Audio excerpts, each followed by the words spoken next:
Hello, everybody. What is going on? And welcome to Bevvies with the boys. Me and Dagda are the boys, and we are joined tonight by two very special guests as we have some bevies for ourselves. We're joined by Cadril and Ashley Kang. So we'll do a quick whip around as we always do at the start. If you guys just want to quickly introduce yourself, let us know what's going on in your life, and let us know what you're drinking tonight. Cadril, do you want to kick us off? Sure, my name is Kejo. I play Jungle for XL in the LEC, but more recently you've seen me on the analyst desk at Worlds or casting, and I got me a half-liter Beck's beer. Can't go wrong with that. I got two of them, so I got a liter of beer. I'm good to go. Nice. Ashley, do you want to give us a little intro? Hi guys, my name is Ashley Kang. I am a content creator back in South Korea. You usually see me on videos talking to players from the League of Legends Championship Koreas, and yeah, right now I'm just focused on doing a lot of content for 2020 World Championship. Nice to meet you guys. Maybe the busiest woman in the world. Do you want to let us know what you're drinking as well? Oh, sorry. So when I realized that the theme of the podcast is, well, podcast like video is going to be drinking bevies, I ran to the nearest convenience store because I am in South Korea, and I bought this lime flavored soju for €1, exactly €1. Jesus, very nice. Yeah, I'm jealous. Good choice. It's a lot more expensive already. than that.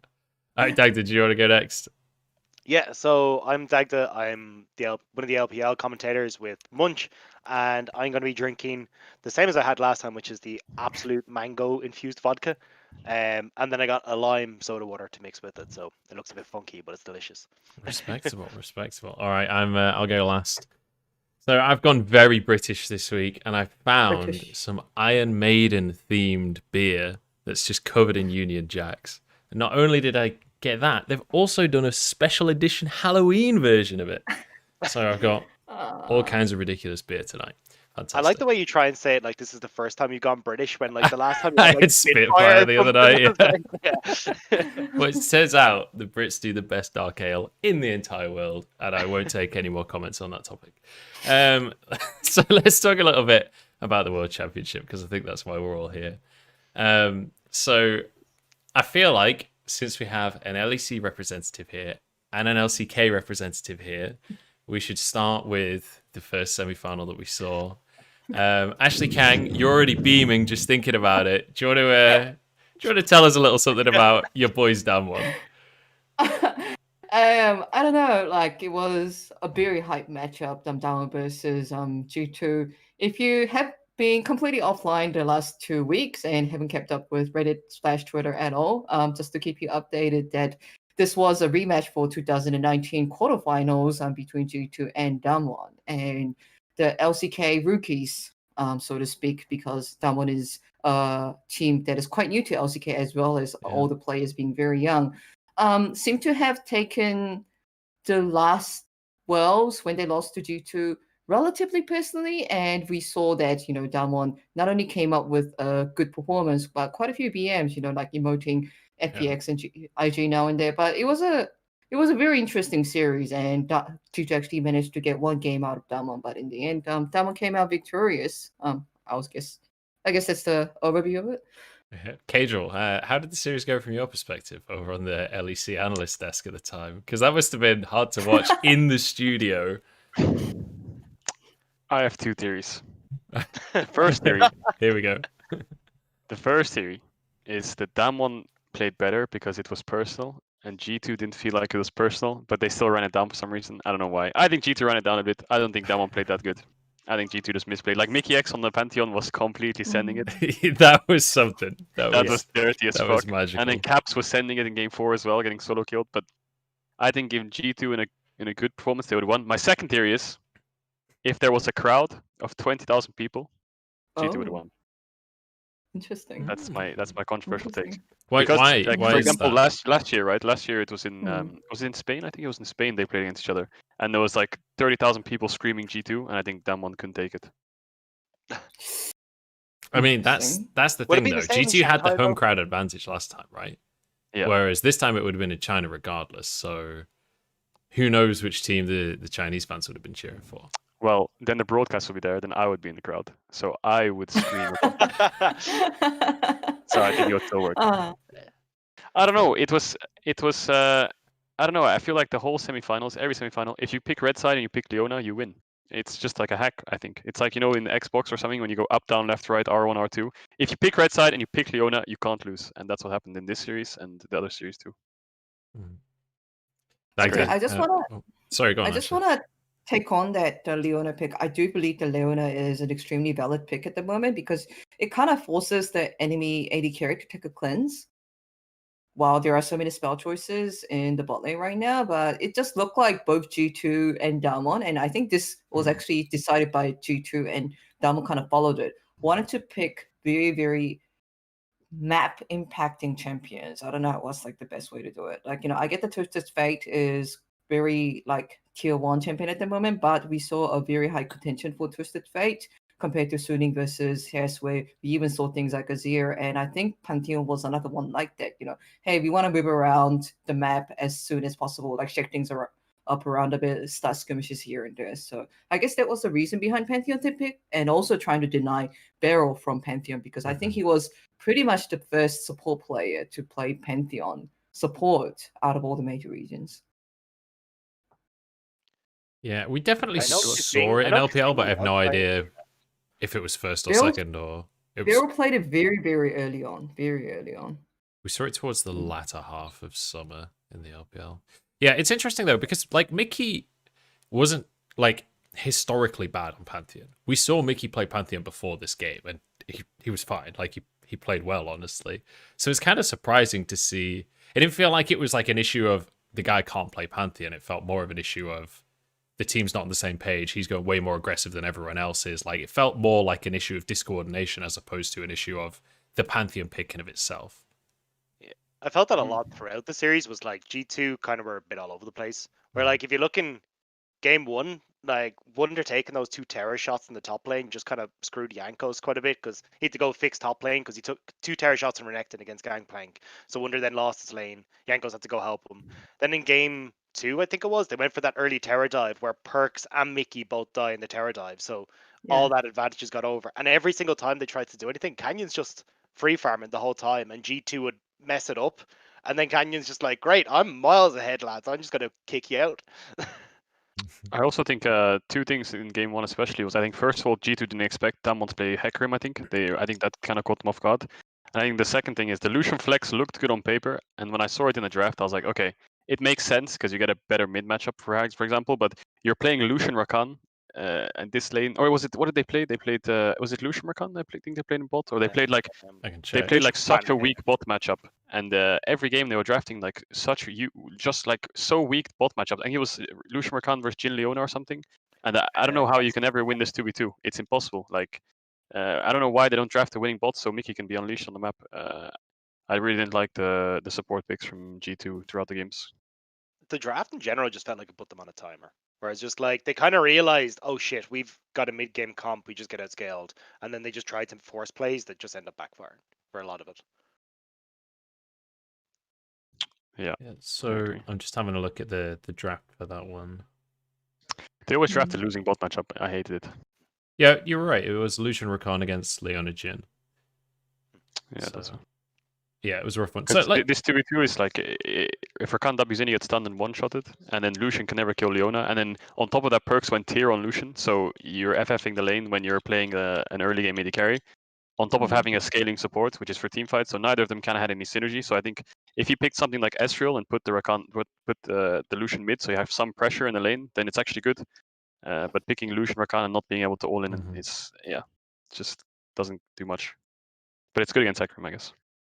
it was definitely a different take on the draft from G2, and I think it was interesting to see G2 trying to go for a different style in the draft, though, because I do think that's something that's been their strength historically, being able to go for a different style of gameplay, being able to kind of dig a little bit deeper than some of the other teams. Do you think that this was like an extension of that, or do you think this was more just them trying to find a small advantage in the short term as opposed to it being like a preempted plan or whatever? I think if you look historically at G2, they always have niche picks. And I think they try to innovate with the Lucian Flex, for example, or pulling out something like a Kali Kindred or whatever it is they did in game 2. I mean, you know them, like they took down SKT with Pike Top. they took down half of Rift Rivals with Pyke Jungle. Like they were playing mages bot. But the problem is, I feel like the meta is so shrunk to 4 to 5 champs per every role. Where if you don't play a certain champ, like let's say you play Lucian AD or you play Syndra bot, you're gonna get outscaled at 3 items against a Jhin. So these champs which are flexible, like Pyke top or whatever it is, for just taking people off guard, like these champs don't scale. And if you don't scale well in this meta, you're useless. Like if you pick early game champs, you fall off way too fast. So yeah, I don't know. They just didn't have any like spark that could help them over the finish line, I think. Yeah. Yeah, and I think just throughout the games, the play was just not optimal, right? You had like a Lucian Rakan lane, you had like a Perks, Caps Zakali looked really shaky as well, sitting in a bush for 1 minute, not getting You mean anything. Cap? Yeah. Yeah, Cap, sorry. I- didn't really like. I will say playing for the early game worked pretty well for Damwon in game number 4. I think that's Oh. the entire game was the early game, in fact. Well, And G2 yeah, that helped. was a world record. That was a That was world a world record. record. Oh. So let's.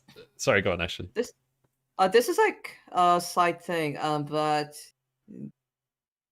Damwon Gaming famously only played 2 best of 5s against Dragon X. other teams until the one with G2, and both of those best of 5s were against DRX, and we found a similar thing with DRX. DRX felt like, hey, we simply could not give Damwon Gaming any kind of early lead because this team is so good at snowballing, and I don't have any information on scrim result, etc. But like DRX also looked, because I guess they've been practicing against Damwon Gaming so much, hey, we have to play off early game, and again they seem to draft for the early game, and they couldn't execute with those kind of comps, especially in this meta. You have to execute it perfectly, otherwise you fall behind, and the game just doesn't go as well as you had hoped for. And by what Kadro is describing and the frustration he has about drafts,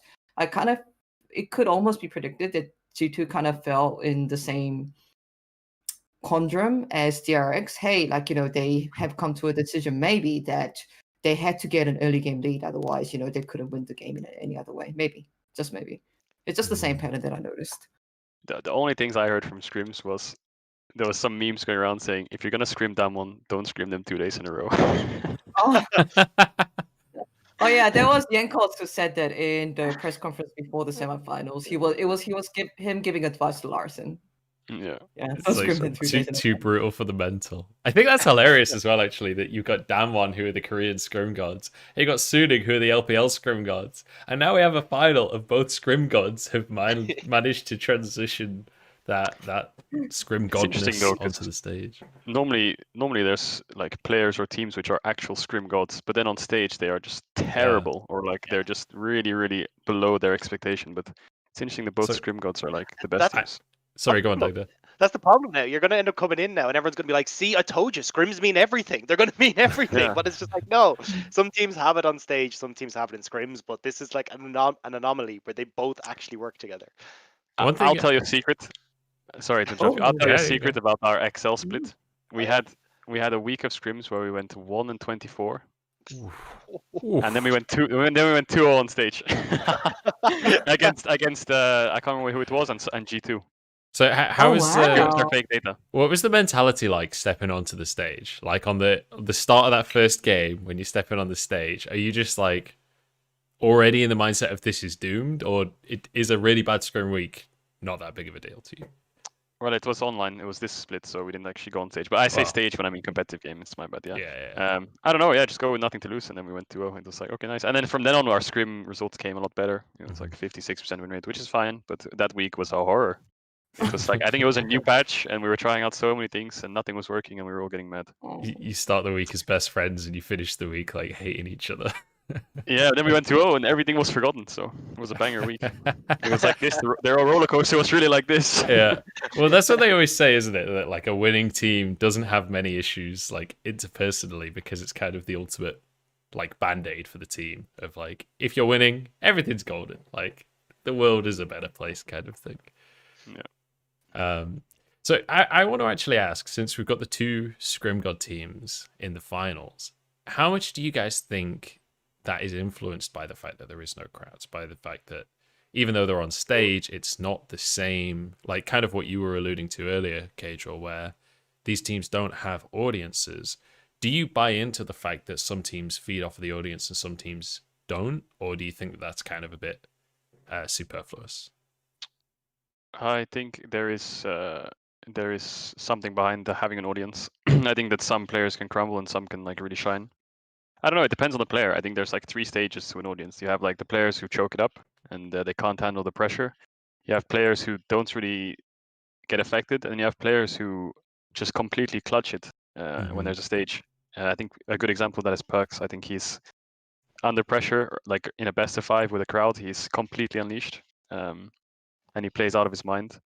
But I think it's just kind of sad that there was no stage or like well, there was a stage, but there was no like real crowd, because I think there's so many aspects to it, right? It's like the pressure of stepping on stage, being introduced, your setup feels different, the air is cool, like the stage is shaking when the crowd is screaming, like you can hear the people screaming through people's mics, so you can hear it in your headsets. So I don't know, it has an aspect to pressure, and I think that if it adds way more pressure than just having no crowd. So I think people do get affected in certain ways.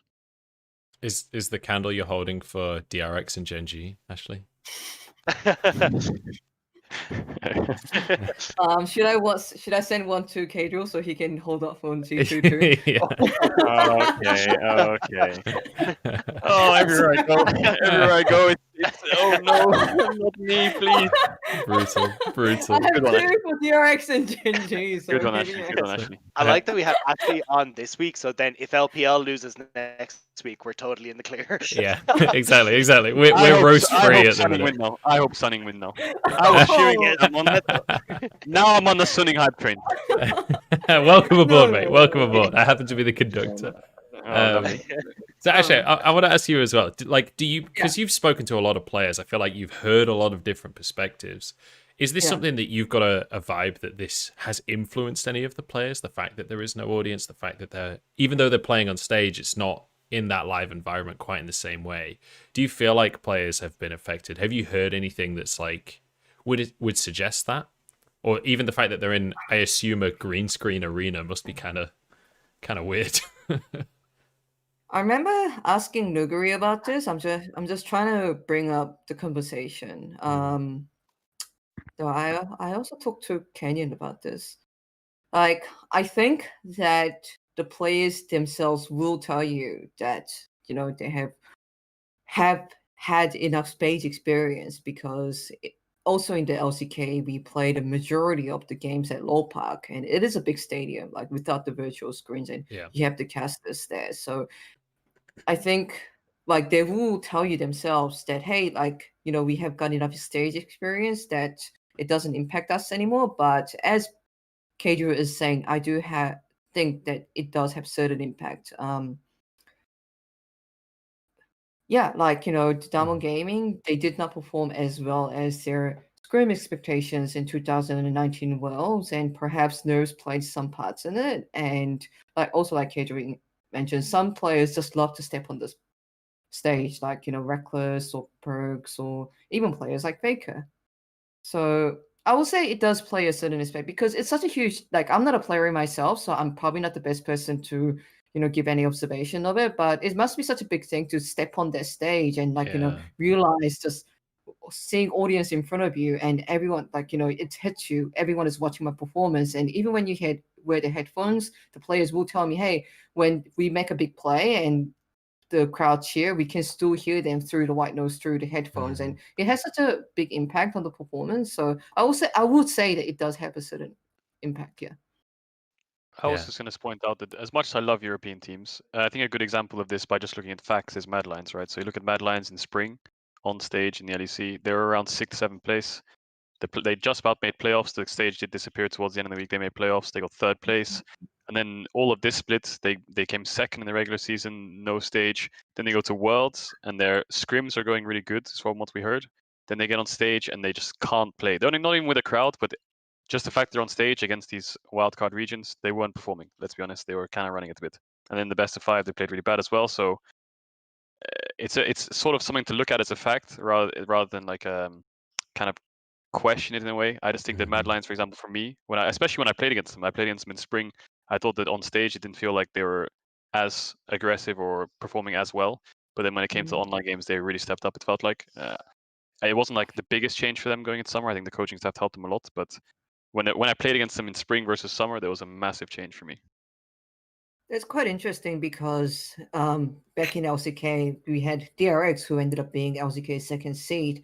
And that team had a lot of rookies, Doran, who haven't had that much stage experience, Persic, who was like a streamer 2 months before he debuted, Kyria, who literally turned 17 to play on stage. And DRX had a really good performance throughout this year. And people did wonder that having the audience and allowing the new younger players to adjust on the stage without having like those disruptions actually helped with DRX's success. But yeah, that's like a side topic.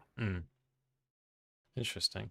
Well, I want to move the conversation on to the other semi-final because I do also want to roll around to talk about kind of expectations for the finals, and then maybe if we've got time, depending how long we go, maybe talk about some like roster swap rumors and things like that at the end of the show if we're feeling spicy. But we'll have to wait and see. So let's talk top esports and Suning, because I'm not gonna lie, that series, even though I was completely correct on the prediction, by the way, I don't know if anyone knows this, but I got the prediction right. Put this for Weibo.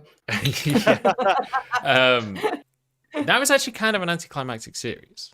I was really hoping for 5 games. I was really hoping for like long, like bloodthirsty games. We had really slow games to start the series off, and like Suning looked amazing. Top esports, I feel like underperformed pretty massively, right?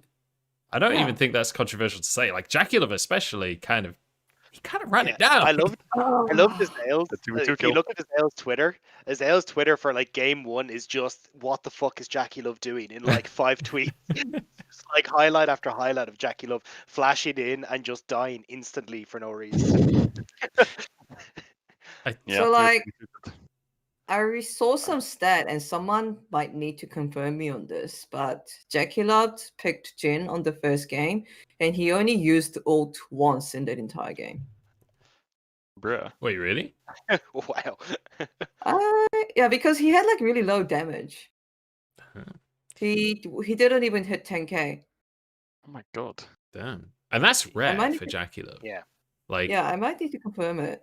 even when Jackie that's- Love is inting, he still does like insane damage. That's the beauty of Jackie Love, right? That's always been his strength in the LPL, is that like, sure, he's gonna be super, super aggressive in all situations, and sometimes it's gonna be pretty in. But he's always going to be topping the damage. He's always going to be min-maxing. We saw his Senna when he first played it at Worlds, and everyone was like, oh, that's what Senna's meant to look like. That's how the damage is meant to come on through. It's like the duality of Jackie Love. I feel like we only saw the negative side, though, during this semi-final. I don't know. He died 2v2 to an Ezreal. Then he died 2v2 with Caitlyn Lux into an Ezreal again. And I don't know. Every lane he was drafting, it felt like he was losing. And teamfights wasn't playing that good, I think. I don't know what happened there. How much of it do we think is down to Jackie Love, and how much do we think is down to Huan Feng and Sword Art playing exceptionally? Like, where do you guys sit on the debate of this was top being bad versus this was Suning being good?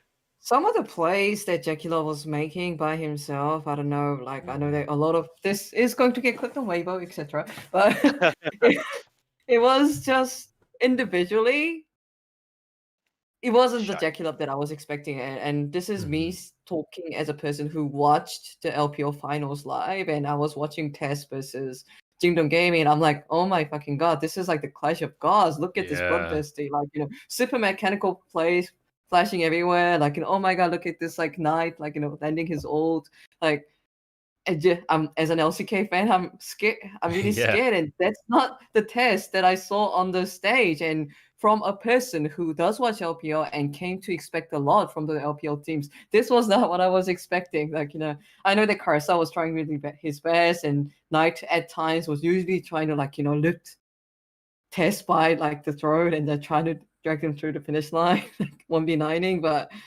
yeah, I don't know. Like, Jackie Love and even the top lane is 369. Like, it wasn't the test that we were expecting, and we had a very high expectation on Test coming into this Worlds. Yeah, I think you can kind of hit a happy medium, right? Because I think, yes, we saw like Jackie Love flashing in at dragon fights and stuff, but Bin played well around it to go like, oh crap, hang on, I can actually do something with this. And I think they were positioned well in a lot of those dragon fights as well, where they were finding flanks. And even if top esports knew where they were still playing well around it.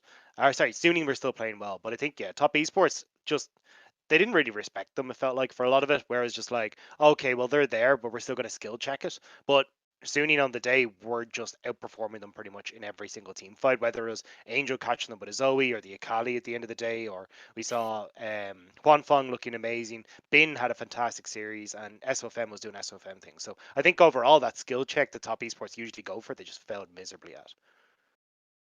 Yeah, I actually want to ask you specifically, Casual, here about SOFM, and especially in the context of him going against Canyon, because obviously you're kind of the resident jungle expert here. Everyone always says that SOFM is like a totally different style of jungler to everyone else. Like he seems to look at the game in a different way. Like, can you kind of like explain that a little bit if you share that same opinion, or debunk that a little bit if you're against that opinion? I was talking to Frosk about this last week, and she said she said something to him apparently, or he said something regarding the fact that every game he goes into the game and he thinks about jungle, and he wants to make the perfect jungle pathing humanly possible in every game, and that's all he thinks about.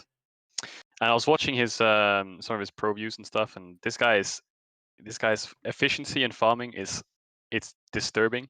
Like he's always clearing his camps perfectly, and I don't know, he's so cocky. I've never seen a Jarvan or Lee Sin just literally walk up to someone and just stand still and just look at them in the eyes. Oh my god, He's like so that alpha. 2 minutes. Brand new shit ever. Oh my god. He's so alpha, and then on top of it, I just think he plays teamfights so good. Like he's so good at identifying, for example, on Lee Sin, like in one of the dragon fights, he identifies well.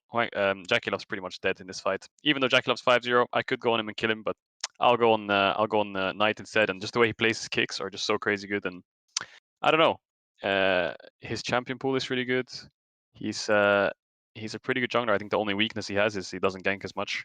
But then even coming into the series against top esports, he just spam ganked top, got the Wukong super far ahead. 369 Jace looked a bit like an NA Jace in that game. And then they just kind of carried from top side. So I don't know. Going up against Canyon also looks like, I was watching his pro views too. The weird thing about Canyon is I feel like he has a map pack. I don't know why, but when he plays, it feels like he has a map pack. Because I watch his pro view, and this guy never uses his F keys or looks at any lane, maybe once every minute, but he still knows how the lanes are going. And he's They always there at the shuckle right a time. lot. That one shuckles a lot. Oh, okay. Well, they have a map pack, I'm convinced.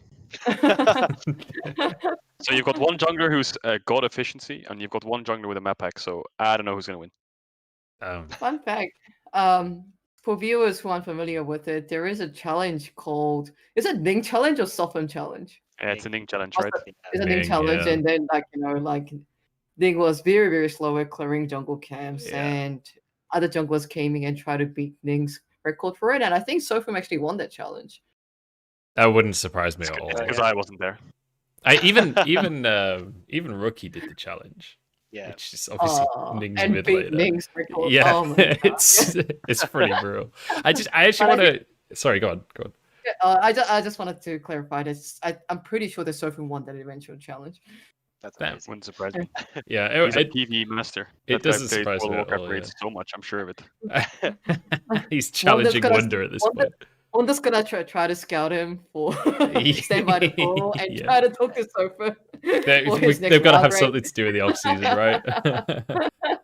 So I kind of want to circle back on something that you mentioned there, Cage, or the alpha moves that SOFM was making, because let's just take a moment and appreciate the 2 minutes that he dedicated. I don't know if you guys saw the pro view clip of SOFM literally dedicating like a solid 2 minutes to making sure Jackie Love and Yuyancha can't recall. And it's like literally his sole task for a solid 2 minutes into the game, to the point where he's like walking up, the tier 1 is still available, and he's like walking up to the tier 2 to throw a flag at Jackie so that he could continuously not recall, so they could secure the bot tier 1. And that is like, in terms of jungle efficiency, probably not optimal, right? But in terms of like game efficiency, being able to guarantee the tier 1 in that way, like it's such a creative way to change the way the game is being played. And I think that's one of the things SOFM brings, that it's kind of hard to, it's not very tangible, but he seems like such a, He just always seems to have a weird solution that's a bit outside of the box, but he'll find a way to make whatever it is he's doing efficient in some way. But I think that's been the cool thing about SOFM is like if you look at him from spring, like we didn't rate him as a jungler at all because like literally what Cadro said was, he's alpha, his engages are great. Like his engages were shite back in spring. Like he was horrific. You couldn't get him to go in at all. He would mess them up if he did go in. It felt like they were pussyfooting around the dragon fights all the time and wouldn't do anything. So I love the growth that we've seen from this guy over the course of the year where now he is much more confident in his engages. He's doing these creative, cool plays that are actually making big advantages for Suning. And now you actually get to talk about this. Oh yeah, crazy jungle efficiency, how good he is at farming, rather than oh well, you're supposed to be doing Dragon, but or Rift Herald, but SOFM's on the other side of the map clearing a camp. Like you're actually getting to see what he is capable of now that he's able. I don't know if it's a team thing or whatever the way the team environment has changed up this split, but whatever it is, like he's progressively got so much better over summer, but he's 10 times better than he was ever in spring. I mean, I remember we were looking at the stats before the game against Top Esports, and Karza had like the second highest kill assist at 15, whereas SOFM had the lowest, and then SOFM had the highest CSD at 15, and Karza had one of the lowest. And you could see like, okay, these are two different junglers, but I'm convinced that SOFM was watching Hylissang's pro view in that bot 2 minutes thing, because Hylissang does the same thing, except Hylissang will die for it.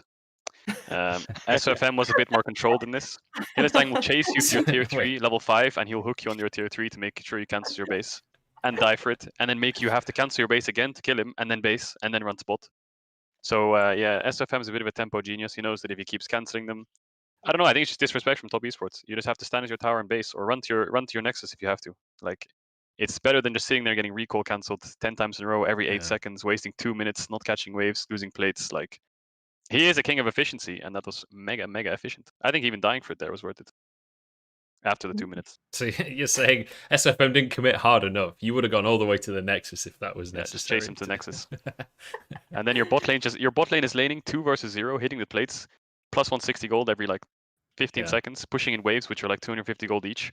So they're just gaining like 400 gold every minute that you're wasting their time, when they're losing like 200 gold every minute that you're wasting their time because they can't catch the waves.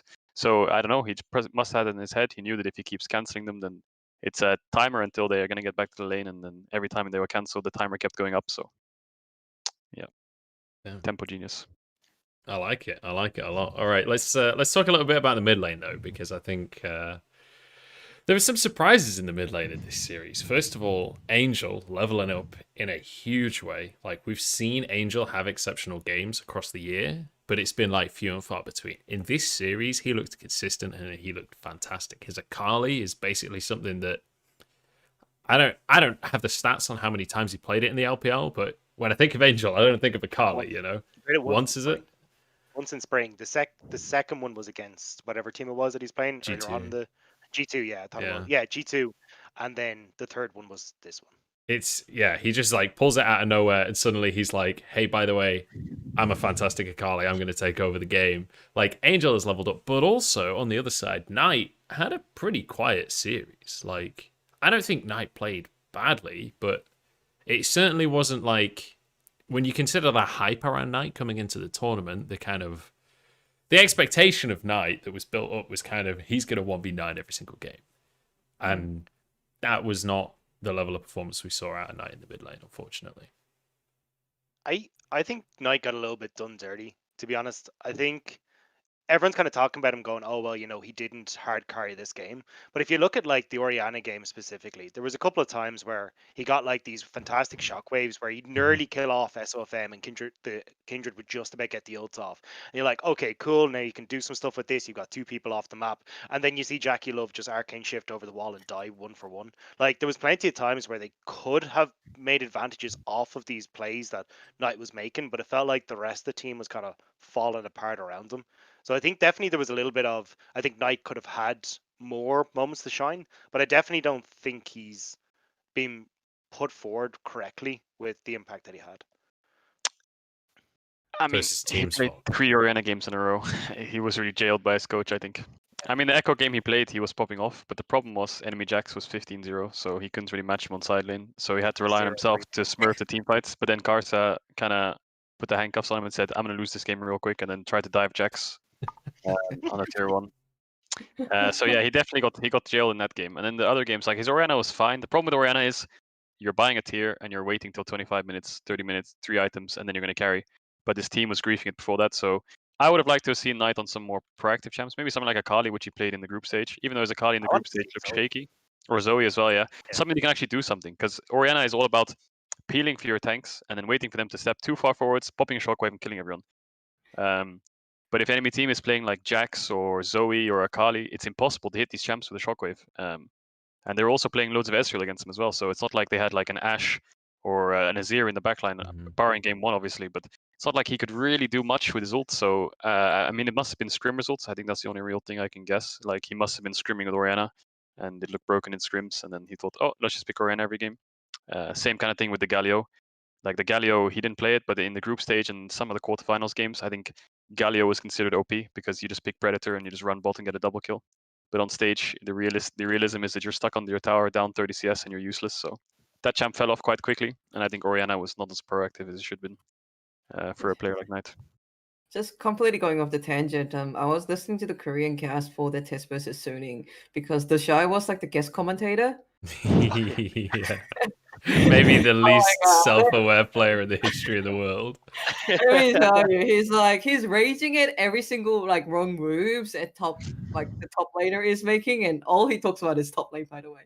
And like, I think it was Caster Kim who actually commented out, "You're the person who plays in the LPL and makes all these weird moves." But the Shy is like, "Yeah, I only go in when there is a good angle for it." I'm like, "Oh my fucking God." I respect it. Just go forward. My favorite reply, I saw that on Twitter. My favorite reply was from Emily, and she basically said, "I'd love to watch him commentate a game of his without the nameplates on and see what he said." Because I would honestly pay good money to see that. But he was like commenting on nice choice of tier, saying that, oh, this is too late game facing, and like, I'm used to rookie, I'm used to early game aggression, like, or Rihanna, like, maybe could have gone with like, something more AS, but I just like thought of that. It was a funny. Yeah. Yeah. No, It's definitely. what a legend.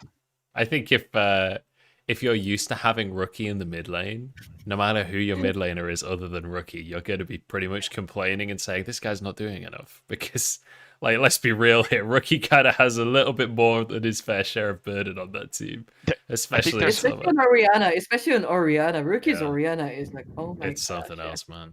I think there's players that when they know the game is in a losing scenario, they will flip it 10 times in a row, and every flip gets worse in their favor. So the first one might be a 50-50, but the next one after that, if they lost it, is a 40-60, then it just goes downhill from there. Yeah. And the Shy is the perfect example of that. Like, if the game's being lost, he will all in and flip it and die 10 times in a row trying to make it work. And if it doesn't work, the game's over. But if he never tried it in the first place, the game's over anyway. So that's what I love about it. Is it the Clear Love meme that's like, I'm ahead, therefore we should fight? Oh, yeah. No, it's MLXG. MLXG. Oh, it's MLXG. It is absolutely MLXG. I love those players. Yeah, I do as well. There was a clip from the LPL of, I want to say it was Curse, but it could have been the Shy, honestly, where they're on Aatrox and like the game is so beyond gone at this point. Oh, is it natural? I think it was natural. That like they've been playing fine all game, but the rest of the team has kind of run it down, and half their team is dead, half their team's in base. They're totally alone. They walk behind the Baron pit where there are 4 members of the enemy team and just go all in on a player, die immediately. And it was just like, I think it's natural, but he TP'd in. Like, he Oh. TP'd into 4 people, and then was just like, I don't know what you expected there, buddy. it's like, this is the kind of play that's like maybe a 1% play, but if you pull that off, you're an LPL legend forever. I think lots of players have that symptom of just all-in and flipping it, but some players have the symptom stronger than others. Like, you have Caps, who has a little bit of that symptom. He does it now and then. Humanoid does it as well.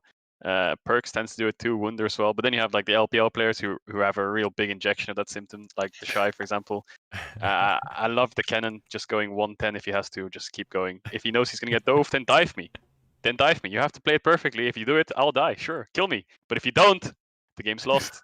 That's what It's I love like about it. this ridiculous thing. It's like the global threat of Timo, right? where it's like Yeah. the global taunt. It's like, you have to dive me. You know you have to dive me. Come Yeah, on. it's in there. You have to get in their heads sometimes if you're losing, and that's how you do it. Just like SOFM, when he's ahead, he just gets in your head. He just stands there and he looks at you in the eyes with Jarvan. He says, "If you walk up, I'm gonna EQ," but he never EQs. So you're also like, "Oh, maybe he's never gonna do it." And then you walk up and you're just dead.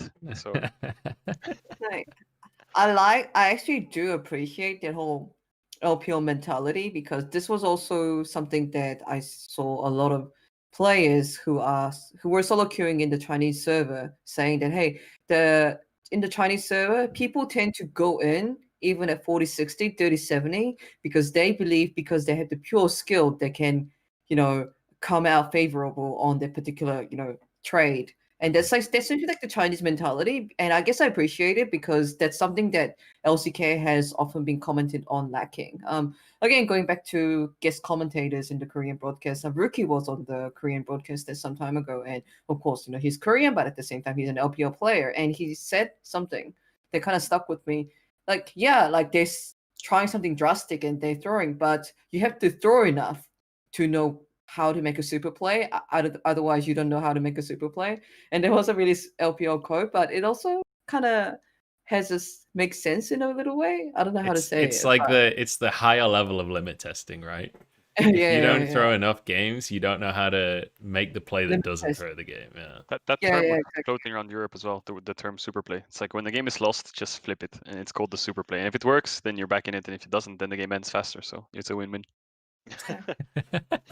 If it doesn't work, then you go home and get some pizza. Because that's the thing. If the team has all your tier 2s and they're setting up for Baron and you're like 5k gold down, there's like a 90% chance this game's lost. But if you take a fight which is like 30-70 in your favor, so you have a 30% chance, it's better than just sitting as your towers farming when the game's on a 90% lose chance. So yeah, sometimes you just have to all in, try the super play, and then it doesn't work, then you try it. And you can at least lose the game while trying. So that's why you see teams like G2 or LPL teams will make a game snowball out of control sometimes, because they're just flipping it. Whereas I think LCK and historically, as a region, they never really wanted to. If the game's really bad, they'll just slow it down as much as possible, put the brakes on, try and farm up, and then keep going. But then I think over the last couple of years, they got a lot more aggressive.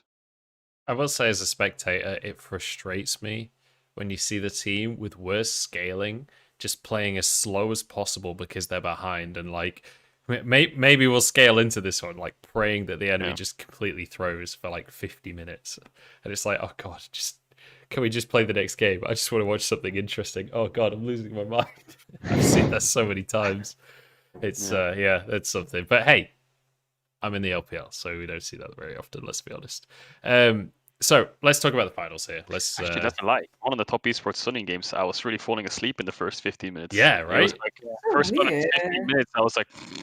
But and I then all of will a sudden, say, I've seen that a bit in LPL Best of Fives. The first couple of games, it always feels like they're kind of warming into it. It feels like they're kind of taking some baby steps, like testing the waters a little bit. It always feels like they're a little tentative at the start, and the longer the series goes on, the more bloodthirsty it gets, with some exclusions, because there have definitely been just some pure bloodbaths. Because like the last year's IG versus Ep5, it was super interesting and it was an absolute bloodbath, if I remember correctly. And like this one, I don't know. Yeah, I just had a lot of expectations, especially for Tez. I guess maybe that's why. Yeah, Can't I wait think to see Tez is Tournament the Worlds. least like LPL team when it comes to that stuff specifically, because like when you look Really? at them at MSC, for example, they actively chose to go, hey, we're not going to fight all the time at the end of the game. We're quite happy to go late game and go for the team playing style. We have seen them play the more LPL style, but we have seen them in international tournaments opt out of that style and go, hey, we're going to play for late game team fights. We're not going to go crazy in the early game. I wonder how much of that is Karsa, because even though Karsa is really versatile, he does also excel in like more helping junglers, so to speak, rather than being like an active carry. Maybe not the sure. most What do you helpful guys think? jungler. All right, let's talk I about the think finals. just Oh, on that sorry, point go on, real quick, Dagda. I think Jackie Love is the shot caller for that. So I have a theory that like Jackie Love just fell behind and then was like, oh shit, let's not do fucking anything. So I think a little bit of that was kind of coming from him, where he's just like, I'm behind, we're behind, let's not do anything. But even then, it was just when you saw him in team fights, he was just like gung ho. So I don't know how He was realistic ahead in that game is. one. In the first game of the series, Jackie Love got a lead in the lane, if I remember Yeah. correctly. But Yeah, he either was way, 3-0. Yeah. it's pure speculation at this point. But yeah, unfortunate for Top Esports, they don't make it to the final. But that does mean that Suning do. So we have Suning versus Damwon as the finals. Scrum Gods against Scrum Gods. And I've spoken to a few people about this at this point, and there are some people that are aboard the Suning hype train and believe this is going to be an amazing series, and then there is everyone else who believes this is going to be a Damwon 3-0. So, where do you guys stand on this? Because I need some reinforcements here, because I feel like it's a losing battle at this point in terms of How many of those predictions. people you talked to about Suning winning were just yourself in the mirror convincing yourself? They're my acolytes, the people that I've managed to convert at this point. Dagda, what's your expectation? We'll start with you. I don't know. I feel like Damwon are definitely the favorite. Like unless Suning, like one of the things from Suning in the summer season was they could be adaptable, so they could like play a very different style based on who they were fighting. And we talk about it a lot, like that V5 series where they just looked like a different beast, super aggressive, playing so aggro and getting a bunch of kills in the early stages. And we saw it a little bit from SOFM this semi final as well. And I think when I look at Damwon, the way to beat them is maybe I'm falling into the same trap as G2 and DRX, but if you can make those early plays work, like the early ganks, you can get a lead, and that's where you seem to be able to beat Damwon. But I think if Sunni end up playing this slow pace style, which is kind of more their bread and butter, I think they're going to end up just getting to the late game, and that's where Sunni's mid game shot calling is good. Their late game shot calling is not so hot because it is a relatively new squad, and I think Damwon will just eat them at that stage. All right, so Damwon favored in the late game. Where do you, Ashley, Cadrell, where do you guys sit on this one? Because I'm Ashley, for you, I'm going to assume this is going to be Damwon favored, right? I feel like you kind of have to be Damwon favored at this point. I think like I tweeted about this, but something that people need to think about is, throughout Worlds, and I know that a lot of people don't necessarily watch the LCK and only know Damwon from their Worlds performance. Think of Damwon as a team that plays stably and towards the late game, towards the team fights, because at Worlds often they play quite clinically and they try to get the objectives and slow. Usually more Herald, Drakes, I think, and then kind of slow more off there. But Damwon definitely throughout 2019 and also in the majority of 2020 wasn't a team like that. This was a team that was considered like the LPL team that randomly got dropped in the LCK, a team with muscle back in 2019 without a muscle, without a brain, so to speak. They brute force their way through skirmishes all the way into the Nexus by Nuguri playing their top carry champions all the time.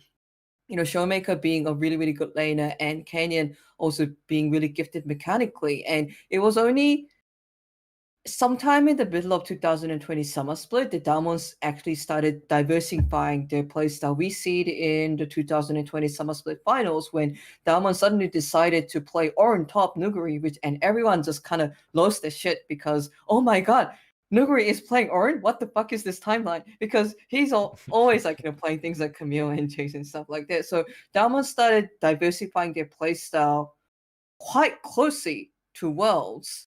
And I guess that's because they decided that that specific playstyle is the best for Worlds at the moment. But from my experience, they can play other styles, and definitely the early game skirmish style. And I think they'll simply decide what way is the best to tackle against Suning and kind of go from there. So I'll be quite surprised if Damwon decides that, hey, Suning is gonna try to play for early aggression and they try to match it. I think Damwon can actually go toe to toe on that too. It's kind of funny to me that you mentioned the Ornn, by the way, because that is the exact same topic for Bin. Like, we saw Bin play Ornn in the semi-final. It was like, what? Oh, we lost that shit. What? Yeah, it's like, why? Why?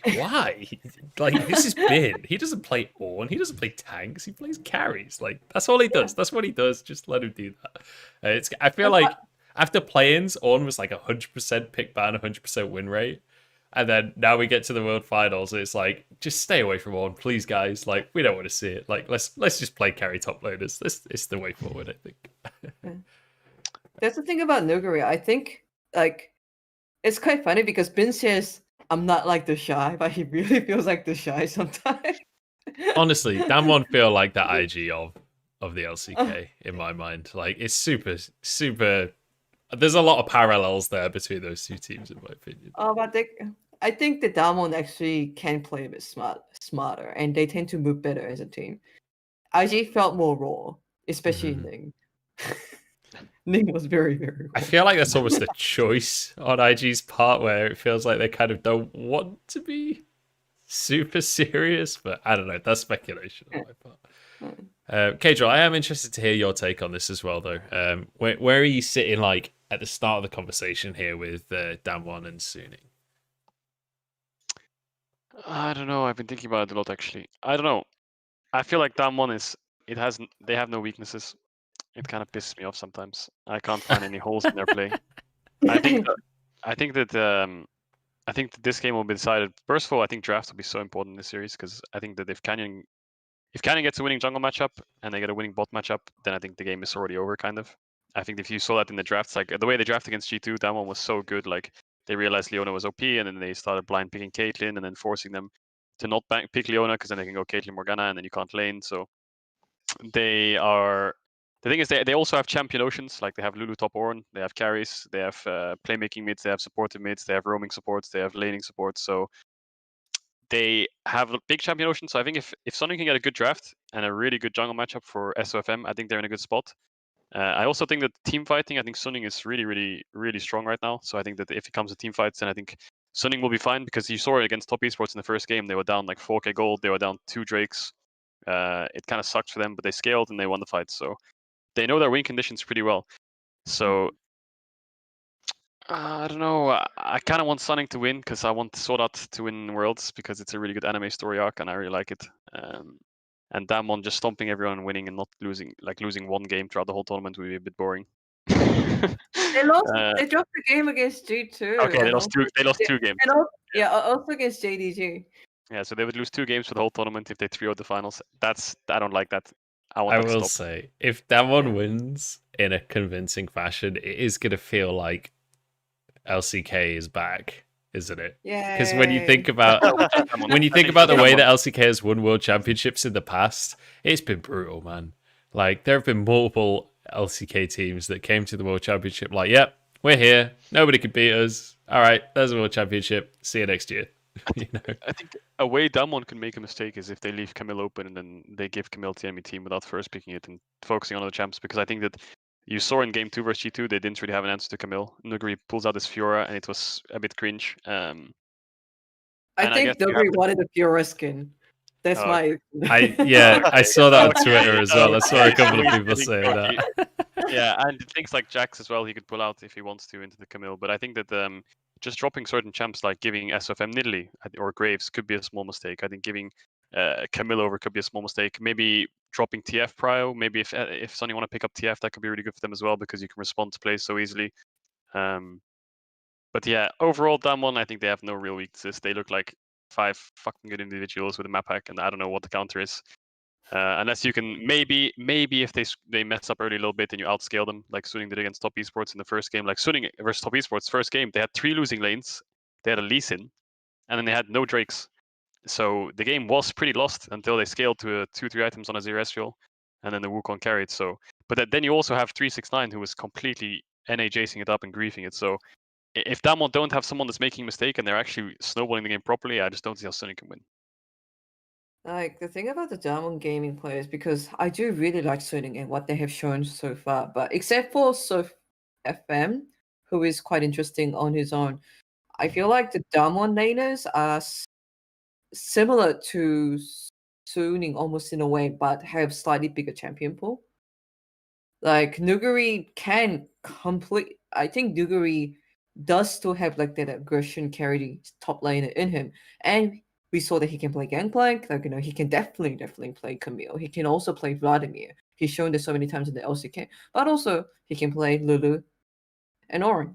And Showmaker, like, we just talked about Angel's TF, but Showmaker can also play TF as well as Joey spectacularly well. And I think the only way that Dalmon could lose, ironically, is going back to the subject we brought up in the beginning of this podcast, is letting nerves get into their head, because still there are relatively young roster without someone like Deft or even Faker to kind of hold them together in like a really clutch moment. So if they step onto this huge stage and sit down and randomly drop the first game because Sofum decided to play, I don't know, Rama's jungle or something, and just like catch him off guard.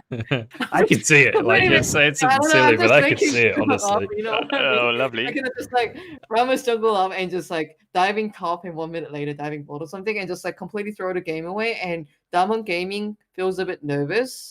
I think that's like the only scenario where I can see Diamond failing. But as Kedro mentioned, even if I think about it, if Diamond is playing on their peak form, I don't see like I can't really penetrate a hole in their armor. I can't think of a certain I place.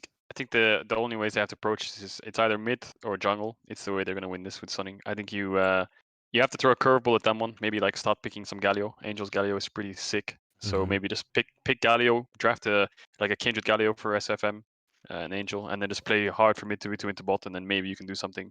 Because I think if you have a winning mid jungle matchup, especially, it's hard. And then I think Leona will probably be first rotation for both these teams. Fair Or enough. Plentil. All Oh, right, Leona might be can. Dagda. Or it might be Plant.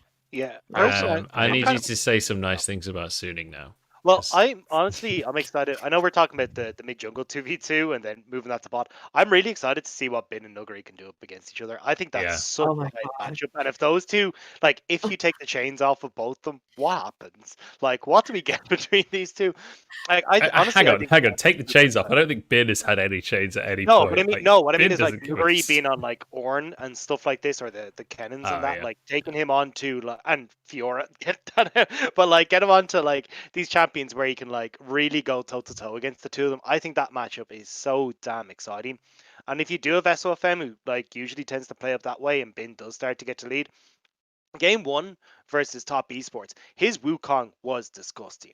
Like the way he played that in team fights, like there was one of the team fights where Karsa actually tried to ult him. He managed to like interrupt the ult with the W, but he put the perfect clone down, so then he ends up being taken into the enemy team. He gets like two perfect knockups across the fight, and it just looks incredible. He kills Jackie Love. He managed to get a triple knockup off of his clone. Like the things he was doing in these fights were disgusting. So I think if you do get Bin ahead, I definitely think that it's still a way that they can try and play out those team fights. And same later on in the Wukong, he was getting these flashes onto Jackie Love after Jackie Love went over aggressive. Like Bin is a monster, and I think he's definitely should still be looked at as a win condition, because in that game one versus top where the rest of the map was starting to get set on fire a little, Bin was coming out on top. Yeah, I can definitely see Ben as a win condition, especially as Jax.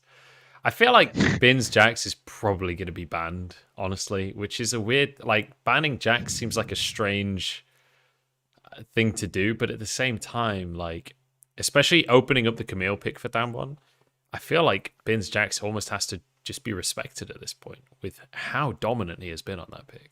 I think if he busts out Jax against Nuguri, he's gonna get the Nuguri Jace treatment, and that matchup is really hard against a good Jace. Really? I think 369's Jace was not good enough to match the Jax. But if you blind pick something like Jax and they bust out the Jace, I think that's gonna be rough. But if they're red Oh. side and they last picks Jax into like his Camille or his Ornn or something, if Nuguri wants to play it, then it's really good. But I think red side is so OP, it's crazy. Every team is choosing red side. In the group stage, every team was choosing blue side. I think the meta evolved to the point where people were like, okay, we need last pick support or top if we're going to win this game. Doesn't matter about first pick Lucian or Syndra anymore. Need last pick. So yeah. It's So you think almost always whoever gets last- red side first wins? Whoever wins the coin toss wins. No, I'm kidding. I don't know. I don't know. I think red side's so strong, and both these teams have benefited from so much, right? If they do want to first pick Camille, then you can bust out the Jack. So I don't think they're going to do that, because Nuguri will have watched the semifinals and be like, oh, we can't blind pick Camille. So Camille might be banned most of the series, and then you've got like, what does he blind pick? Does he blind pick Kennen? Then does Bin have an answer to Kennen? I mean, Jax isn't really a good one. Something like Jace would be good if he wants to pull that out, but I'm not sure if he plays that. So He plays it, yeah. okay, well then You can give him the Jace treatment back. I don't know. I don't like LPL Jaces. I'm not gonna lie. Ashley, what were you gonna say? Biz solo queue IGN is Love Camille, right?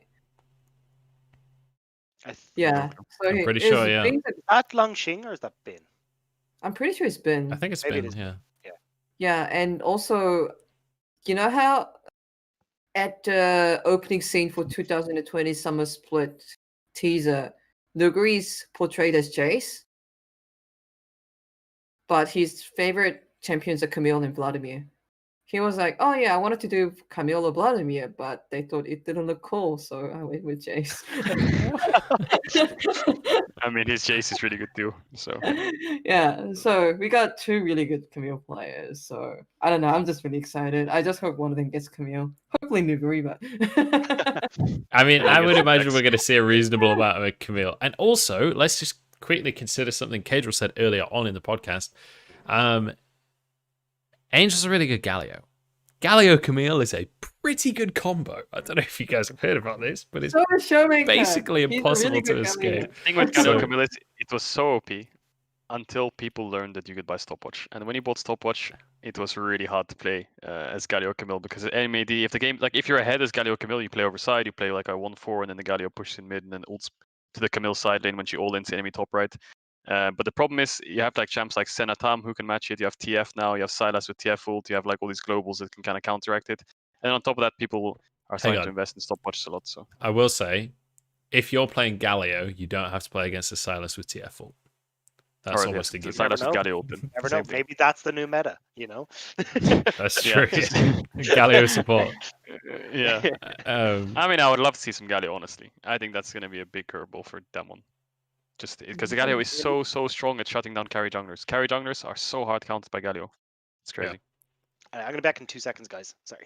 No worries, mate. Okay. All right. Nice.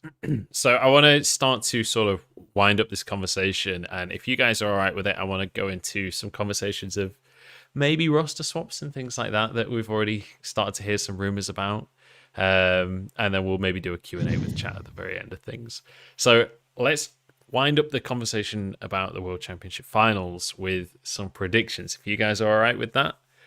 Yeah. So I just want to quickly say some nice things about Suning first, because I feel like this has been a very damn one favored conversation. He wants that wave of clout. It's nothing to do with Wavo Cloud at this point. I'm fully committed. I've basically joined the religion at this point. But I will say this is a team that their prep is next level. Like their ability to read teams and like prep for teams is truly exceptional. They did it against V5 in playoffs, and everyone was like expecting V5 to win. Suning completely upset them, and it was not even that close, honestly. Like they've looked amazing across the year. Their preparation is exceptional. I think that can be a factor, and I also think that they definitely have some ridiculous cheese up their sleeves that I cannot wait to see what it's going to be.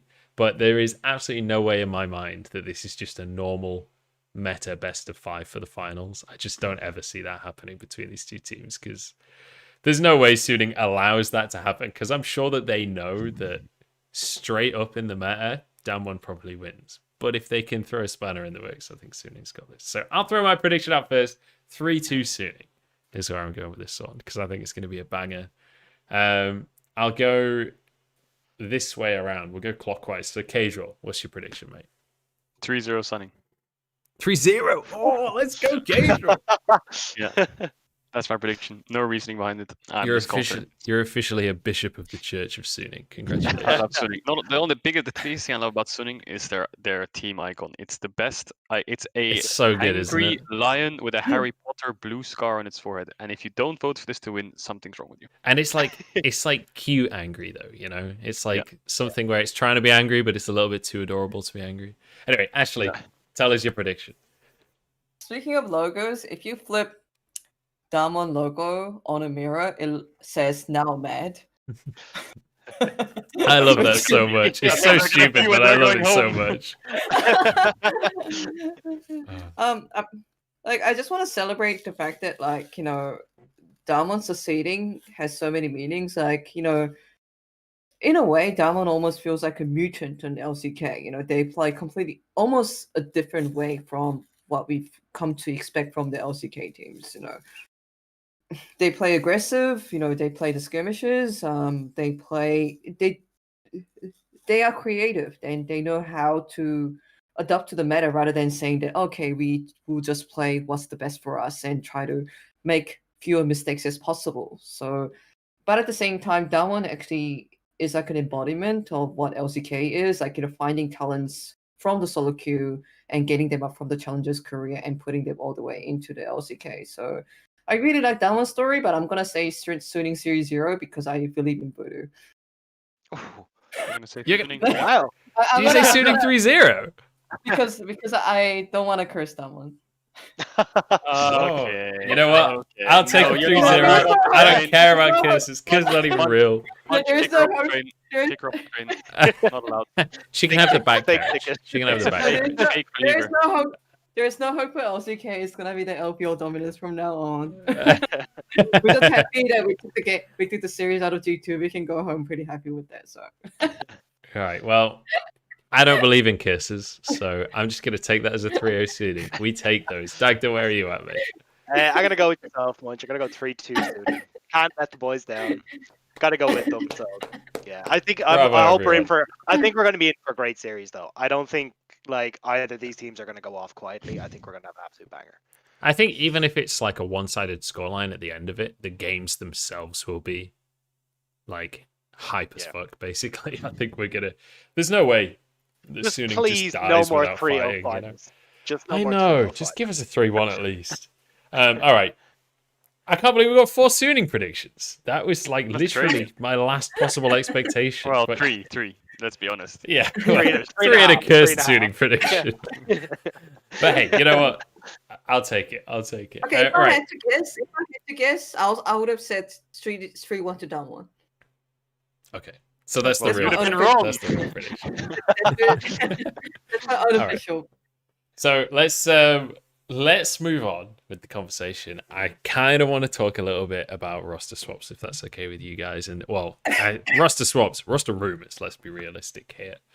And I think the only place we can really start is there's one big Yes, roster I am rumor. going to IG as their new support. I It's guess true. it's out of the bag, you know. No. I'd love to see it. He's got a No, you mean set, wouldn't. let me tell you. No, you wouldn't. Yeah, so let's talk Alfari. Realistically, I think that's the biggest one. Him and Bjergsen retiring are the two like biggest things to happen in the offseason so far. And the offseason's not even started yet, but Alfari going over to Team Liquid, getting paid over $1 million a year, which is pretty mental. Let's talk about that a little bit, because I already went out on Twitter and I said, I don't think that this is retirement for him. I think that when you look at Team Liquid, the fact that they were in a group with G2 and Suning, went 3-3, like maybe he could actually have an impact. And as a player that's been on Origin and has played individually really well and has still failed to make it to Worlds, like actually this is a ticket to Worlds for Alfari. Where do you guys stand on this? Do you feel like this is just grabbing the cash and setting up for retirement, or do you feel like this is a real opportunity? Let's be honest. If any player was offered 2 offers, I'll give you 2 offers, okay? We won't name names. Okay, you want to play in Europe for 300,000 a year, or you want to play in NA for 1-point-something million a year? Well, you could make Worlds with this roster, but maybe you'll make it with the lower salary roster. I think everyone would have taken this offer. So anyone who's saying like, "Oh, I'm so disappointed in Alfari for taking this offer," cringe. Of course, if you were him, you would take the offer. And then Team Liquid. I mean, they're a good team. They've been winning multiple championships. I'm guessing they're going to get an NA jungler, probably Santurin or something in there. And then they have Core JJ as well. I mean, they basically have a super team. You Yeah. have Alfari, EU, Jensen, EU, and then Core JJ, world champion support. So that roster was probably better than the ones that Europe was offering. Tactical staying as well, apparently. And Tactical looked pretty amazing, honestly, even on the world stage. Yeah, and if you weigh up all the options, it's like a new start. Like Alfari, it's going to be extremely experienced for him, right? Living in a different continent. He's getting paid a shit ton of money. And he's got a fucking good team and a really good organization around him, and people are going to care about him, and it's a new experience. So staying in Europe in a mediocre team on a very low salary compared to what he was offered, I think it kind of makes sense that he went there. So I really hate the people who are like, "Oh, I'm so disappointed in you," because I know for a fact the person who is keyboard warrioring that statement would have taken the exact same offer. I don't That's my blame him take. I can get at behind all. that. Yeah, I don't blame him at all. I think, look, Core JJ, I think, is fantastic. He was best player in NA this year. I think he did really well when it got to Worlds. I think the team as a whole could do really good. Alfari's a fantastic player, and like when you're offered that much money, you're not gonna be able to say no. Like realistically, like, and what looks like a very good team as well. Like if it was a kind of a shit team, maybe you weighed up, but the fact that you've actually got a decent team that's been built around you, I can't blame the guy. I think Yeah. it has to be said as well that Team Liquid have really started to build themselves something that, like Cage was saying, can actually really work. Like they already showed this Worlds that I think they were the strongest NA team. Obviously, like standings wise, they went even with FlyQuest, but I think in consideration of the group, I think that they were the strongest North American team. Like I'm kind of hyped for next year's Team Liquid. Like I'm excited to see what they can actually do with this roster. There's serious potential, especially if the rumors are true that Santorin is coming over, because Santorin was one of the big reasons that FlyQuest did so well at Worlds in the first place. It's like Steve's like, you finished the same place as regular split. Who was your best player? Yeah, "Oh, exactly. Santorin." Mine now. Paid for by Steve. No, but I think in all seriousness, there's a point where in a player's career, there's a point where saying no would be stupid, and I think the Team Liquid kind of passed that point, and then they went 500 miles past it, and then Yeah, I can definitely agree with that. So, on the other side, like, let's stick with the NA theme then. Let's talk about Bjergsen for a second, because Jesus Christ, Bjergsen not going to be playing on TSM's mid lane. That's unbelievable. Like, Oh my I God. still remember him replacing Reggie, and it was like, oh my God. First off, Reggie's not going to be playing. Second off, they're bringing a European player over. This is crazy. And then he, like, instantly, the brand was about him. Instantly, he was the perfect mid laner for the team. He's got this ridiculous legacy. And he's leaving on the back of an incredible split for him, right? This was a great year in the LCS for Bjergsen. So it feels very much like this. I think I don't remember who said it on Twitter, but this is a really good like swan song year for him to finish out his playing career. Do you guys think he will finish out his playing career here? Do you think he will stick to coaching from this point on? Like, where do you guys sit in the whole thing, or is it just like kind of just sitting in the sadness right now? I think Oh. he's probably just sticking to coaching personally. I don't see him coming back. I say once you've kind of stepped out of the limelight, like there's a few players that try to like high, but they never really hit that high note again. So I think if you're going to step Nice away pun. from it, you're probably gone. Like, Ashley, you look like you're pained thinking about it. Oh no, I just have like a really diverse facial expression. Sorry. Like I don't like getting into and speaking for other people's minds, so to speak. So Mhm. I'm not exactly going to guess what Bjergsen is thinking.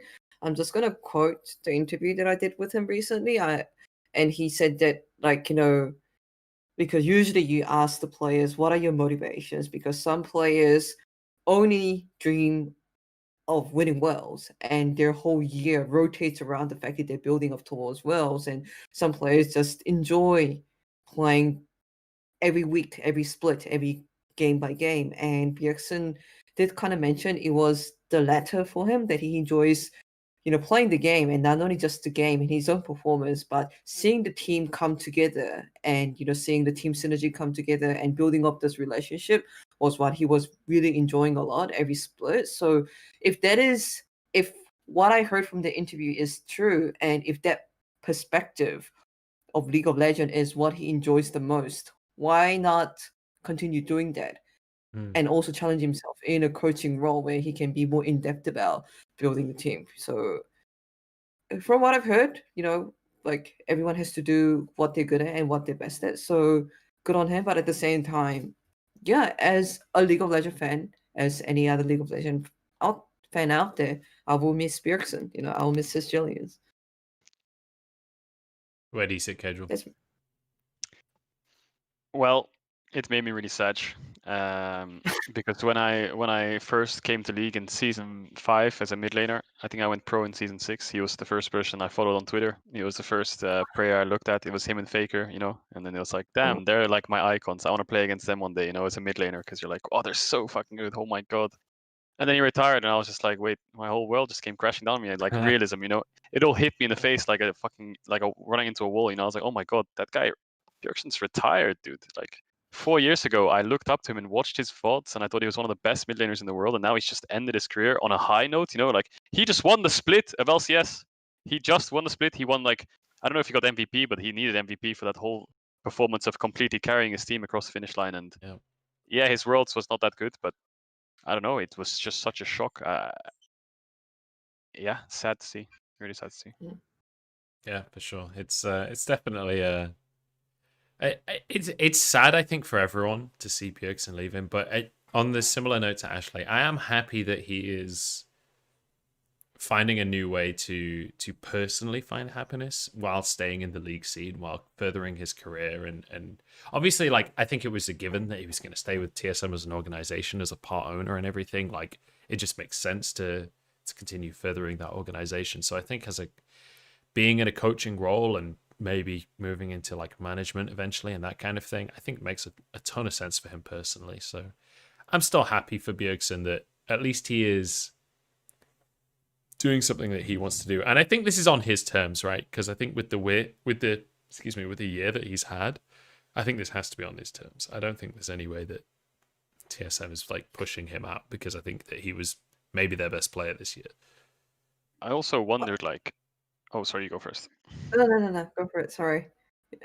I was just thinking about it, like, how will the LCS get affected by this, right? Because for me, tuning into TSM, the main reason I tuned into TSM was 3 players: Doublelift, Bjergsen, and Broken Blade, right? I want to see those 3 players. I have no idea where the Doublelift's going. It'll be Bjergsen's fine once doesn't- TSM Caps is playing. Okay. No, but like in all seriousness, my whole like vision of TSM now is just dropped. Like, I don't see TSM as like a top team anymore. I don't really find too much interest anymore because Bjergsen's not there. Like, I thought they were like a really superstar team in NA now, but without Bjergsen, I'm like, well, they're kind of boring now. How does this work? Yeah, how does this work? I have faith, though. I think Bjergsen will actually make an incredibly good coach. Like, when you listen to everyone talk about Bjergsen, the way that he influences other people, the way that like he's a constant positive force within a team, like everyone you hear talking about Bjergsen only has positive things to say. I think these are traits that are exceptionally valuable in a coach, like being able to bring team spirits up. Obviously, he's incredibly knowledgeable about the game, and he'll be able to help with like micro coaching as well as macro coaching. So I actually think in the grand scheme of things, him in a coaching role, it's not something I'd ever thought about before, but it actually makes perfect sense, right? When you think about it from that perspective, Bjergsen could be the perfect coach for TSM. Especially when he's so familiar with all the back end stuff, right? He understands how to interact with everyone who's there. He's got a relationship with everyone. It makes things a heck of a lot easier. But one of the things, like, kind of touching on both these stories, is like what happens to Impact and Parth. Like, both these guys are super good at their specific roles, and I'm curious to see where they go or what happens to them as well, because they're both 2 highly sought after people that I imagine are going to end up on some team and like really end up making a difference wherever they do end up. It would be CLG Path, and they'll reignite the rivalry. You know what I think they should do? I think TSM should sign Rookie in the Shy. Hell yeah. Oh my god. Let's fucking go, dude. That would be something. They'd have to pay some mega bucks. No wonder for IG are that. scraping the bottom of the barrel with me. Then they'll win. How fun Yeah. is it if you're a rookie in Shy and then TSM offers you and you're just like, well, we can go on holiday. That's pretty Yeah. fun. Dude, think about it. Like, they wouldn't even have to learn the language, because they're just so good that they just win anyway. Oh, their scenario is kind of funny, because if I imagine that coming true, I don't know if I'm BMing LCS by saying that, but the moment I imagine it, they're instantly holding us spring and summer trophies. Like, there is no Yeah, doubt about that. like, they could play without other teammates. It's fine. They'll just They win. do that anyway. I have infinite Like, faith there's in no- Rookie. But at the same time, Rookie has Rookie has a long-term girlfriend in China, and Deshai, like I feel like Rookie and Deshai does get a lot of freedom in terms of how they dictate the play style in IG. So I see very little chance of them moving anywhere, and the least of regions Celsius. If I had to take this statement seriously, but yeah. Yeah, I'd agree with that. Oh no, Alfari versus the Shy, Liquid versus TSM. Oh my god! Suddenly, the top lane in Right, North America it's is crazy. stacked. Yeah. It's Holy you have crap. Impact, Broken Blade, the Shy, Alfari. What the fuck? Is They're this like- EU 2019? The Shy's been streaming in Korea recently, and he picked Ash top, Talia top, Aphelios top, and Oh, he's been winning God. fucking games on this. Why? So entertaining to watch. Ash top. I feel like Ash top Ash has top. got to just be terrible, right? You play against One of the anything with a Tysons. gap close and you just die every time. But he makes Aphelios top look legit. I Just mean, he gonna did it say for that, Kalista yeah. as well. It's just working his way through the AD carry pool. Yeah, this guy is he'll be just on an AD support. carry player that hates support players. That's all He's it gonna is. play Yumi top. Yeah, Yumi top. let's yeah, go. God. All right. So I'm going to open things up now to a bit of a Q&A with the chat. So if Cool. anyone has any particular roster rumors that have been announced that you want us to talk about, or any questions that you would like to ask Cadril or Dagda or Ashley, please do chuck them in the chat now, as we'll start to slowly but surely wrap up the conversation. Wow. But yeah, let us know what you guys want us to talk about. Was there any other roster changes that you guys specifically had significant thoughts about? Because obviously there's not been that many big roster changes. Dagda leaked that he thinks that Perks should join Fnatic, but I don't know whether that was going to Yeah, happen. there was a rumor about that, about G2 loaning Perks to Fnatic. That would be something. I'm a genius. I can't remember where I read it, but I thought like, oh boy.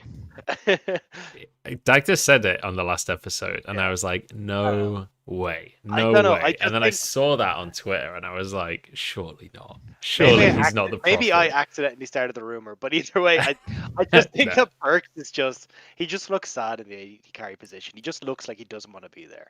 Yeah, Like, I think he just wants to be back mid. All right, so actually on this topic, so Kaidox in chat has a question. Likelihood of G2 staying together after this year. Where do you guys sit on this conversation? Because it's clear to me that this is like Caps and Perks, they both want to play mid, right? I think that's a pretty evident fact. Perks didn't have a good year, particularly in AD carry. Is there any world where that happens? Yeah, I think it's unlikely they stay together, to be honest. I think Perks is. I mean, if you look at Perks in spring, he was the best performing mid by far, and I don't know, he was just so good. Well, I know he has it in him that he wants to play mid, because when I watch his stream in solo queue when he's playing AD, it looks so depressing. Like he's winning bot, he gets 5-man dove, the game's same in over. competitive. It's the same thing over and over, and it's just so boring. I don't know. That guy wants to be unleashed. He's like, I think Perks takes things personally sometimes, and he's just like, if he's in a 1v1, he'll like. Also, like before we play against G2 on stage all the time, Perks invites Expect to 1v1 last year and just completely stomps him in 1v1 before we play against each other. And he always gets mental advantage. It's crazy. I think Perks is just, he's born for 1v1s, not 2v2s. But do you not think... So do you think Caps would be happy to play AD carry? No, I don't think so. So you think it's That's the doomed? problem. So someone in chat says it's confirmed that G2 will stay together for 2021, but I haven't seen any official confirmation yet. So we'll see. like- We'll see on that one. I don't know. I don't know when the contracts run out, but I think they're signed for the next few years. But I don't know if they're going to stay together. Yeah. Like I heard, like teams can loan away players. So Yeah, and buyout clauses exist as well. Like contracts are only as binding as people want them to be in the grand scheme of things. So let's. I'm trying to think what other roster changes there have been that have been announced. I guess nothing has been really announced. It's all been rumors, right? But I guess there's been a Tarzan. couple. Tarzan to the LPL, right? I was racking my brain. I was like, I know there's an LCK player that's supposed to be going to LPL, and I couldn't remember which one it was. Do you guys? That's right. I mean, I'm not gonna lie. I don't know that much about Tarzan. I just know he's meant to be hyped. I'm excited to really, learn really about good. Tarzan. I think he's really good. He's crazy good. I He'll- just think he was a bit jailed. I think he's meant to be joining LNG, right? Which is not the greatest team this year. Let's be honest. But how much is he getting paid? A lot. Oh, lovely. I remember they announced that the LPL was going to have a salary cap, and people were like, "Oh, this is going to be the death of the LPL. They can't just buy players anymore." Blah blah blah. And then everyone very quickly realized that they hadn't actually announced how much the salary cap was. And it's like, if that salary cap is $4 million US, who cares? It doesn't matter. Like, let's be realistic here. Yeah, I We don't suppose. actually know what that is, so you know. Yeah, it's going to be an interesting offseason. I've heard the rumor is that LNG are like starting from scratch though, more or less. Yeah, they dropped. like- I know that Flandre is not going to be on LNG Yeah, anymore. yeah. Yeah, we'll see. It's going to be an interesting offseason, I think.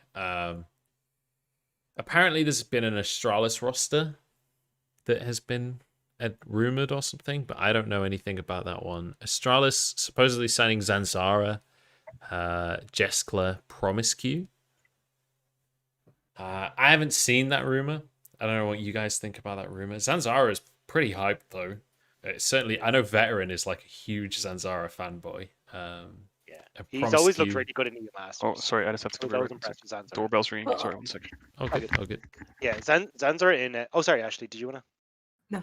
Oh, sorry. Go ahead. Zanzar No, always no. looked really good. Really good in EU Masters. I was always really hyped for him. He was like everyone we talked to was like, "This is the guy. Just keep your eyes on him," and he did look great. So, I mean, if he is coming on, I think it's just really good to see a lot of the talent from EU Masters now moving into LEC. Like we end up with Mad Lions, who did look great, and we've seen a bunch of that talent come in. So I'm happy to see more of that budding talent move on forward, just like we've seen in the LPL this year. Like the rookie talent that is starting to come into League of Legends is stacked. So the fact we're starting to get these new players in that are that good is always great. I have to say as well, you mentioned Mad Lions Armut as well has been mentioned a couple of times in the Armut, yeah. chat. I know Armut- Shadow's potentially potentially going to a LPL Yeah, team. I think with Shadow LPL did a couple of tryouts with LPL teams because he's Yeah. technically an LPL resident, isn't he? Which Yes, would be because he played interesting. LDL before. Yeah. So we'll see on that one. I want to talk about Armut though, because obviously Arome. Last episode of Bevvies the Boys, Dom said that his ball sack could 1v1 Arome. Good one. Good one, Dom. Which is a controversial statement, but now there's a rumor that Armut is going to be the guy stepping in for the Mad Lions. What did you guys think of Armut? Because honestly, at Worlds, Armut looked pretty great, right? He didn't really have many bad games at all. Yeah, he was pretty damn good, I think. I mean, in solo queue, he's always been top 10 in Europe. Yeah, he's really smurfing, I think. He's like the latest descendant in this lineage of really good aggressive Turkish top laners, right? Broken Blade, and you even put TF Blade there. Yeah, that's true, actually, yeah. Like Trodden, and now it's like Armut. Like, I don't know what's up with Turkey and the border in Turkey, but they produce really good top laners, and I'll say Armut Really is like the aggro latest top in the- laners. Yeah.